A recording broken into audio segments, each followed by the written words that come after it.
Bismillahirrahmanirrahim. Assalamualaikum warahmatullahi wabarakatuh. Saya akan membentangkan FYP saya yang bertajuk Kefahaman dan Amalan Fiqh Munakahat Masyarakat Islam di Lahadatul Sabah. Kajian saya, skop kajian saya di Batalion 17 PJA Lahadatul. Nama saya Muhammad Fitri bin Maradi dan penjelasan saya Dr. Nur Bakri bin Abdul Hamid.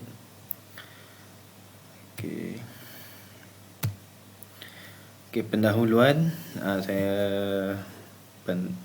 termasuklah latar belakang yang berkaitan perkahwinan yang merupakan institusi penting dalam Islam, yang menjadi fiqh munakahat yang menjadi panduan berkaitan akad nikah, hak suami isteri, tanggungjawab,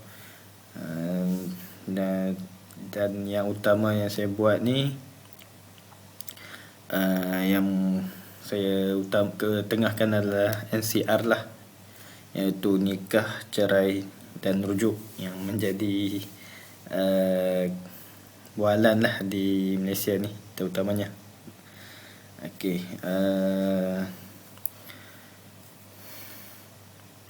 Fiqh munakahat ni kefahaman dia berkaitan hukum keluarga Islam lah, yang penting bagi membentuk rumah tangga yang harmoni lah.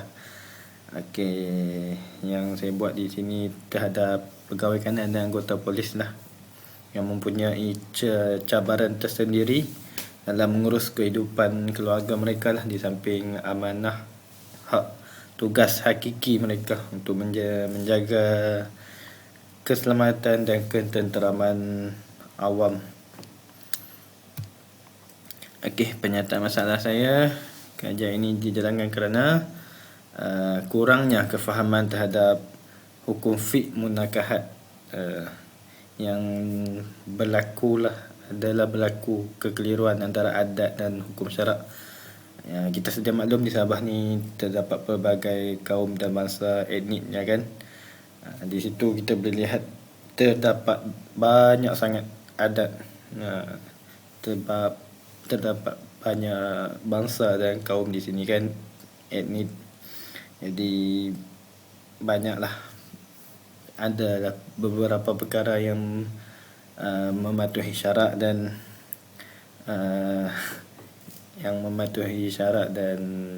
tidak menepati syarak lah dalam pelaksanaan perkahwinan di sinilah. Sebab itulah saya memilih tajuk ini, kerana kita sudah maklum agak menarik lah jika saya membuat kajian berkaitan fiqh munakahat, iaitu perkahwinan di sini. Sebab terdapat pelbagai adat dan budaya lah di sini yang mempengaruhi masyarakat. Seperti masihlah mendapat isu berkaitan pendaftaran perkahwinan yang tidak berdaftar. Orang bilang di sini perkahwinan kampung, begitulah lebih kurang, yang agak banyak lah yang berlaku di sini. Dan penceraian yang tidak berdaftar. Dan kajian yang saya buat ni berkaitan anggota PJA ni, saya rasa saya mungkin orang yang pertama lah yang buat kajian ni. Saya rasa tiada lagi, belum lagi yang membuat kajian berkaitan fiqh munakahat di PJA ni. Tak ada anggota polis. Mungkin di tempat lain seperti APD, APK sebagainya mungkin ada. Di PJA ni saya tak pasti, sangat mencari pun tak jumpa lagi. Tapi di 17 ni saya pasti saya lah orang pertama. Jadi saya akan merungkai lah terhadap pegawai kanan dan anggota PJA di Batalion 17 Lahadatul ni. Objektif kajian saya ada 3, iaitu menghurai konsep fiqh munakahat menurut pandangan fuqaha, ulama. Objektif kedua saya, mengenal pasti tahap kefahaman dan pengamalan fiqh munakahat dalam kalangan pegawai kanan dan anggota polis di Batalion 17 Lahadatul. Objektif ketiga saya, menganalisis faktor yang mempengaruhi tahap kefahaman dan pengamalan fiqh munakahat dalam kalangan pegawai kanan dan anggota polis di Batalion 17 PJA Lahadatul. Okey. Okey, kepentingan kajian saya akan membantu meningkatkanlah kefahaman terhadap masyarakat tentang prinsip dan hukum hakam fiqh munakahat yang sebenarlah, yang mematuhi syarak. Kepentingan kepada institusi agama ni boleh dijadikan panduan lah, seperti Jabatan Agama Ahli Wal Agama Islam Negeri Sabah ni, dan juga cawangan bakar. Cawangan bakar ini adalah satu cawangan agama yang bertanggungjawab lah, menasihati dan sebagainya lah terhadap pegawai kanan anggota polis. Mereka ni sebenarnya adalah pegawai JAKIM yang ditugaskan di cawangan bakar PDRM ni lah. Maksudnya yang bertugas di Jabatan JAKIM dan diambil untuk bertugas di pasukan polis diraja Malaysia ni lah, untuk bahagian agama. Okey, kepentingan bidang akademik ni untuk menjadi pendidikan Islam lah, menyumbang kepada perkembangan ilmu dan bidang fiqh munakahat dan kajian sosial Islam dengan memberikan data empirikal berkaitan tahap kefahaman serta amalan masyarakat luar bandar, khususnya di Sabah ni lah. Banyak kawasan pedalaman yang mungkin maklumat kurang sampai lah kepada mereka. Okay, soretan kajian saya itu bab 2 ni, literature kajian saya ialah membincangkan ilmu fiqh munakahat ni lah, cabang-cabangnya, furuk dalam fiqh munakahat. Okay, saya menggunakan 4 mazhab utama lah, iaitu Hanafi, Maliki, Syafi'i dan Hanbali. 4 imam mazhab fiqh yang utama kita lah. Secara umum lah saya menggunakan pendekatan 4 imam mazhab ini. Okey, kajian lepas ni berkaitan fiqh munakahat ni yang mempengaruhi amalan lah, cabaran institusi keluarga, konflik rumah tangga, pencarian, perubahan sosial dan sebagainya lah. Okey, metodologi kajian saya menggunakan reka bentuk kajian kualitatif.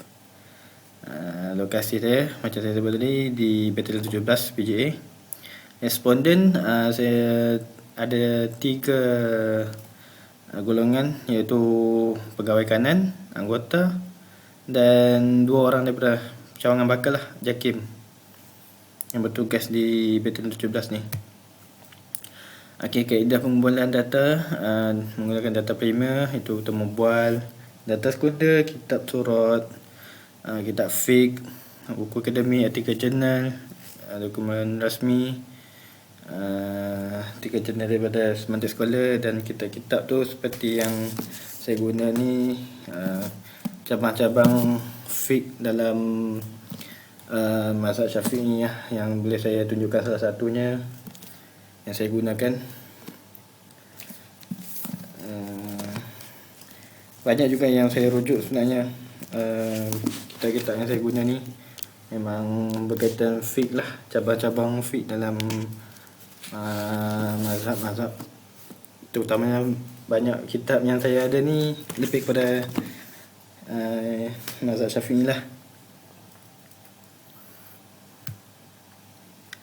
Okey, analisis data saya, analisis tematik, mengumpul data temu bual, membaca dan memahami data, membina kod, iaitu label atau nama ringkas lah, kena pasti tema untuk minat tema baru saya tu, membuat perbincangan, dan selepas dapatan kajian lah dalam jadual yang saya dapat tu. Okey, dapatan kajian saya yang pertama, kefahaman fiqh munakahat. Okey, responden memahami kepentingan perkahwinan Islam, namun terdapat kelemahan dalam hukum talak, rujuk, syarat nikah dan hak pasangan. Maksudnya tidak semua responden ni mempunyai latar belakang berkaitan pendidikan Islam yang mendalam lah, melainkan 2 orang pegawai daripada JAKIM tu, sedia maklum, memang ada latar belakang berkaitan pengajian Islam lah. Okay, seterusnya tema 2 ni amalan fiqh menakah dan kehidupan. Dapatan responden berusaha mengamalkan ajaran Islam yang maksudnya berkaitan fiqh menakah lah, terutamanya yang menempati syarak. Cabaran tu lebih kepada terhadap anggota dan pegawai ni tuntutan tugas keselamatan lah. Jadi masa diorang pun terhad lah untuk dengan keluarga tu, tekanan kerja dan sebagainya lah. Okey, tema 3, faktor yang mempengaruhi kefahaman. Faktor membantu tu seperti pendidikan agama, pengalaman hidup, bimbingan keluarga.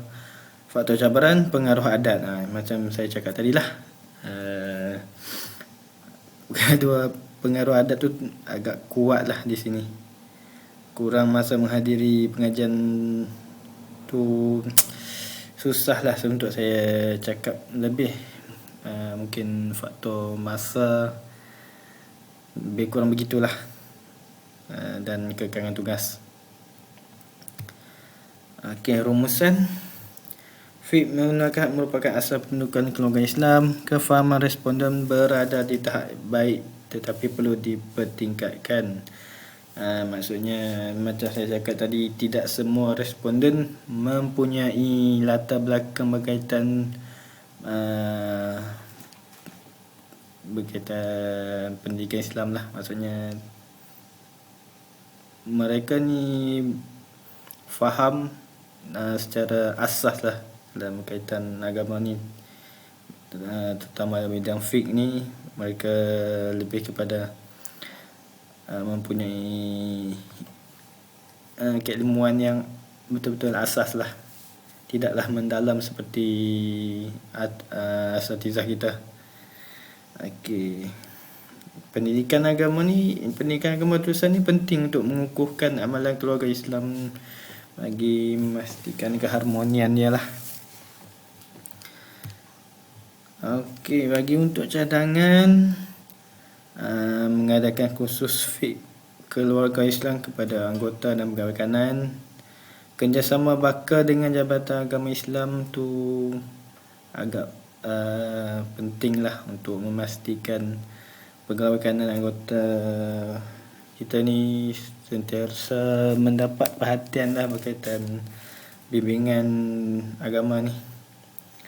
Okey, memperkasakan pendidikan sebelum dan selepas perkahwinan ni, seperti yang dalam perbincangan FYP saya tu, khusus perkahwinan lah, yang perlu kita menekankan. Kajian lanjutan melibatkan pasukan keselamatan lain tu, maksudnya seperti askar, jabatan-jabatan lain lah yang berkaitan keselamatan ni, askar dan sebagainya lah. Okey, penutup. Keluarga yang dibina atas ilmu dan syariat akan melahirkan masyarakat yang lebih harmoni, sakinah, mawaddah dan rahmah. Okey, alhamdulillah. Sekian, terima kasih. Itu sajalah perbatangan saya untuk FYP saya ni. Semoga FYP kajian saya ni bermanfaat lah untuk masyarakat setempat, untuk melihat kefahaman masyarakat ni dan kesan adat tu, apa yang perlu kita laksanakan teruskan, dan kita mengelakkan lah dari apa yang adat-adat yang tidak menepati syarak. Okay, alhamdulillah selesai saya punya perbincangan. Semoga bermanfaat dan jumpa lagi. Assalamualaikum warahmatullahi wabarakatuh.